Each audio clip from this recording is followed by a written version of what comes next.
बिस्मिल्लाहिर्रहमानिर्रहीम अस्सलाम वालेकुम व्यूअर्स। आज की मार्केट रिकैप वीडियो के साथ इरफान मान आपकी खिदमत में हाजिर।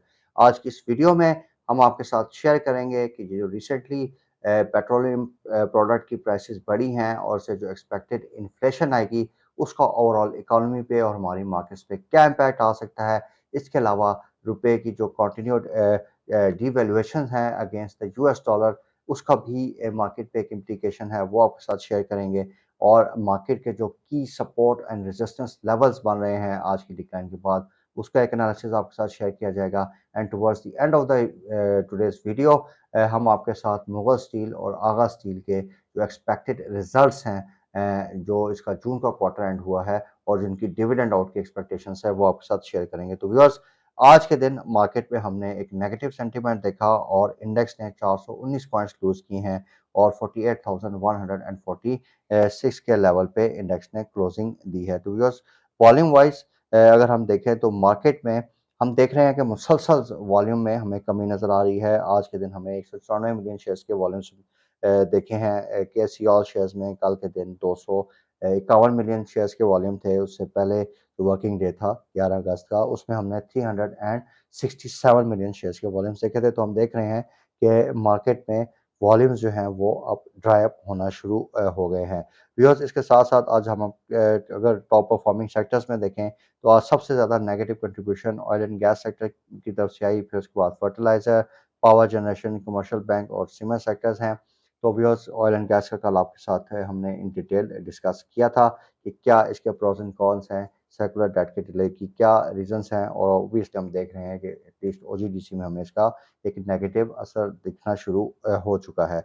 तो व्यूअर्स, अब बात करते हैं मार्केट के जो एक्सपेक्टेड लेवल्स हैं कि आइंदा आने वाले सेशंस में मार्केट किन लेवल्स और किन रेंजेस में मूव कर सकती है। तो व्यूअर्स, बेसिकली मार्केट का जो स्ट्रॉन्ग सपोर्ट लेवल है या एक साइकोलॉजिकल लेवल आप इसको समझ लीजिए, वो 48,000 का लेवल है। अगर ये मार्केट लेवल सस्टेन कर जाती है तो मार्केट यहाँ से दोबारा से फिर 49 की तरफ 1000 की तरफ बिल्ड कर सकती है। लेकिन अगर ये लेवल टूटा तो उसके बाद जो नेक्स्ट सपोर्ट होगी, और जो कि आजकल के हालात में एक स्ट्रॉन्ग पॉसिबिलिटी बनती जा रही है, जिस तरह के नेगेटिव न्यूज़ मार्केट में आ रही हैं, तो व्यूअर्स उसमें फिर मार्केट जो है वो जो इससे प्रीसीडिंग वीक था उसका जो लो था 47,262, 47,262, इस लेवल को markets in the very short term in coming weeks touch कर सकती हैं। और ये भी व्यूअर्स एक स्ट्रॉन्ग पॉसिबिलिटी बन रही है, क्योंकि हमने मार्केट्स में नी जर्क रैली देखी थी जब कि एसपीए की न्यूज़ आई थी।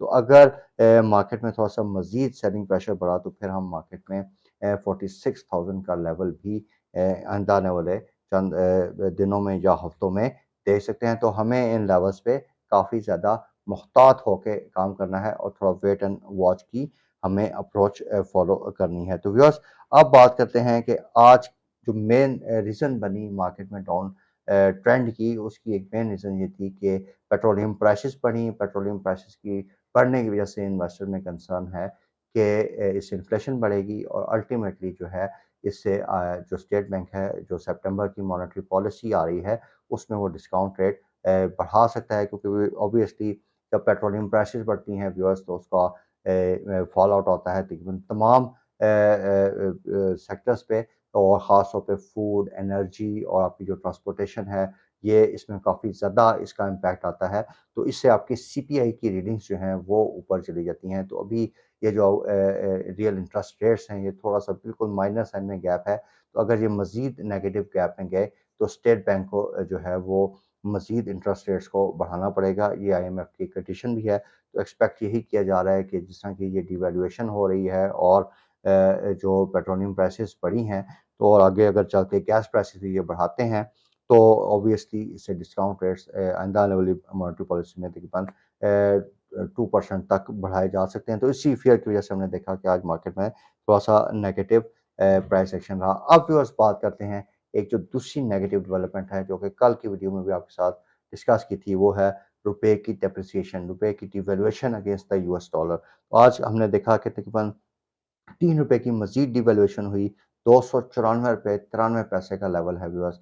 जिसमें आज इंटरबैंक मार्केट में क्लोजिंग हुई है। तकरीबन 287 के लेवल पे ये रेट स्टेबल था, लेकिन हम चंद दिनों से देख रहे हैं कि ये 287 से 294 के लेवल तक रुपया जो है वो डेप्रिशिएट हो चुका है। तो व्यूअर्स, ओपन मार्केट में अभी भी रेट 302, 304 रुपए का रेट है। कल भी आपके साथ डिस्कस किया था कि आईएमएफ की कंडीशन है कि 5 दिन तक मुसलसल जो है ये डिफरेंस जो है वो 1.25 1.5% की रेंज, आप इससे ज़्यादा ओपन मार्केट और इंटरबैंक मार्केट का डिफरेंस नहीं रख सकते। तो रिजल्टेंटली हमने देखा कि अब इंटरबैंक मार्केट में भी जो है रुपया डिप्रिशिएट होना शुरू हो गया है, और अगर ओपन मार्केट में रेट नहीं नीचे आता तो उसमें हम देखेंगे कि इंटरबैंक में ये रुपया आइंदा आने वाले दिनों में 300 रुपए के लेवल तक भी जा सकता है। अब व्यूअर्स, ये जो 2 एलिमेंट्स हैं, एक तरफ तो हमारी करेंसी डिवैल्यूएशन हो रही है, दूसरी तरफ आपकी जो इन्फ्लेशन बढ़ी है और उससे पॉलिसी रेट मज़ीद बढ़ने का खतरा है। ये जो आपकी इकोनॉमिक एनवायरनमेंट है या overall state of the economy है, उसको बहुत नेगेटिवली अफेक्ट करेंगे, क्योंकि स्टॉक मार्केट्स बेसिकली रिफ्लेक्ट करती हैं your state of the economy. तो इसका एक नेगेटिव फॉल आउट आपकी स्टॉक मार्केट्स पे भी आ सकता है। तो व्यूअर्स, सबसे पहले बात करते हैं कि जब भी रुपया डेप्रिशिएट होता है तो आपके जितना भी डॉलर डिनोमिनेटेड डेट है उसकी जो है वो वैल्यू बढ़ जाती है, यानी आपका कर्जा बढ़ जाता है और आपको ज़्यादा अमाउंट पे करनी पड़ती है। तो ऑब्वियसली इसका एक नेगेटिव फॉल है। लेकिन व्यूअर्स, उससे ज़्यादा जो खतरनाक बात है वो आपका इंटरेस्ट कॉस्ट है, जो कि हमने बजट में देखा कि गवर्नमेंट की इनकम तकरीबन 3,389 अरब रुपए की थी, और जो हमारी इंटरेस्ट कॉस्ट थी वो 7,303 अरब रुपए पे एस्टिमेट की गई थी। तो व्यूअर्स, यानी डे वन से जो गवर्नमेंट के रनिंग एक्सपेंसेस हैं वो सारे के सारे बैंक्स के कर्ज़ों पे इन्होंने चलाने थे। हम डे वन से एक फिस्कल डेफिसिट में थे। तो व्यूअर्स, इसके जो आउटकम हुई है, इसके रिज़ल्ट में हमने देखा कि जो हमारा डोमेस्टिक डेट है उसमें एक खातिर ख्वाह इज़ाफ़ा हुआ है, और ये जो अभी डोमेस्टिक डेट है हमारा, ये 39,000 अरब रुपए की सतह तक पहुँच चुका है, यानी ईयर ऑन ईयर बेसिस पे देखें तो इसमें 25% का मज़ीद इंक्रीज़ आ चुका है। तो व्यूअर्स, एक तो पहले ही हमारे पास इंटरेस्ट कॉस्ट पे करने के पैसे नहीं, अब उसके बाद दूसरी नेगेटिव डेवलपमेंट ये हो रही है कि ये जितना भी डेट है इसका 65% इस साल में जो है वो मैच्योर होगा, इसको हमें रीशेड्यूल करना पड़ेगा। यानी ये जो भी नए इंटरेस्ट कॉस्ट आएगी 22-23% का जो लेवल है, इस पे हमें दोबारा से इस डेट को लाना पड़ेगा। इससे आपकी ऑब्वियसली इंटरेस्ट कॉस्ट मज़ीद बढ़ेगी और इससे आपका फिस्कल डेफिसिट जो है वो मज़ीद बढ़ेगा। तो एक विशियस साइकिल में व्यूअर्स हम जो हैं वो घूमेंगे। तो इससे ऑब्वियसली इसका नेगेटिव इम्पैक्ट है आपकी स्टॉक मार्केट्स के लिए और आपकी इकोनॉमी के लिए। तो viewers, towards the end of the video अब बात करते हैं एक्सपेक्टेड रिजल्ट्स की, जो कि मुगल स्टील और आगा स्टील के हम आपके साथ डिस्कस करेंगे। तो in case of Mughal steel viewers, एक हमारी इसमें एक डिटेल्ड रिपोर्ट हमने शेयर की है जिसमें सारी इसकी हमने रीजनिंग दी है, लेकिन मैं आपके साथ ब्रीफली डिस्कस कर देता हूँ कि इसकी ईपीएस जो है वो हम एक्सपेक्ट कर रहे हैं कि करंट क्वार्टर की 3 रुपये 21 पैसे पर शेयर होगी, जबकि पिछले क्वार्टर में इसकी ईपीएस 3.89 रुपीज़ के लेवल पे थी। तो मार्जिनली डिक्रीज़ हुई है क्योंकि इसकी फाइनेंस कॉस्ट और इसका टैक्सेशन एक्सपेंस बढ़ा है। 2 रुपए का डिविडेंड व्यूअर्स हम इसमें एक्सपेक्ट कर रहे हैं। अगर हम एनुअल बेसिस पे देखें, क्योंकि जून 2023 इसका एक फाइनेंशियल ईयर एंड भी है, तो इस साल इसकी जो एक्सपेक्टेड अर्निंग्स हैं वो 11 रुपए 9 पैसे के लेवल्स पे होंगी। पिछले साल ये 16.12 पैसे के लेवल पे थी। तो एनुअल बेसिस पे भी इसकी अर्निंग्स में कमी हुई है। बट ईयर व्यूअर्स, इतनी टफ एनवायरनमेंट में जबकि कंस्ट्रक्शन एक्टिविटी स्लो हुई है, इंपोर्ट रिस्ट्रिक्शंस हैं, ये स्टिल जो कंपनी जो है अभी एक प्रॉफिटेबल ऑपरेशंस को मेंटेन किया हुआ है, डिविडेंड पे कर रहे हैं, प्रॉफिट्स में है, लेकिन ऑब्वियसली इसके प्रॉफिट्स में थोड़ी सी कमी है, जिसकी वजह से हमने देखा कि ये स्टील सेक्टर इतना as compare to the other sectors अभी रिसेंट रैली में नहीं चला। इसके बाद व्यूअर्स बात करते हैं आगा स्टील की। In case of Aaga steel, इसकी हम अर्निंग पर शेयर 31 पैसे पर शेयर पे एस्टिमेट कर रहे हैं। पिछले क्वार्टर में इसकी अर्निंग पर शेयर 50 पैसे पर शेयर थी। तो ऑब्वियसली इसकी अर्निंग्स गिरी हैं, रीजंस कि इसकी फाइनेंस कॉस्ट बढ़ी है और इसमें जो इसका सुपर टैक्स की वजह से टैक्स रेट काफ़ी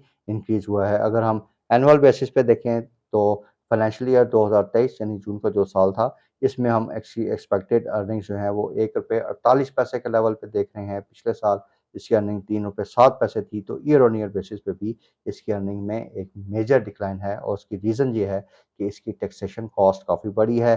इसमें पॉजिटिव पॉइंट ये है कि इसका जो प्रॉफिट बिफोर टैक्स है वो 84% से बड़ा है और उसकी मेन रीज़न ये है कि जो इसकी नेट सेल्स हैं वो ज़्यादा क्वांटिटी में बढ़ी हैं as compare to cost of sale, जिसकी वजह से इसके मार्जिन्स बेहतर हुए और इसकी फिक्स कॉस्ट कवर हुई और इसका प्रॉफिट बिफोर टैक्स बेहतर लेवल पे आया है। तो in case of Aagaz steels we are not expecting any dividend payment. So viewers, with this note we end our today's video. We do hope कि इसमें जो information आपको प्रोवाइड की है वो आपकी ओवरऑल ट्रेडिंग स्ट्रैटेजी में आपके लिए हेल्पफुल साबित होगी। अगर आपको व्यूअर्स हमारी ये काविश पसंद आती है तो do remember to subscribe to our channel and like and share our videos. Thank you very much for watching. Take care. Allah.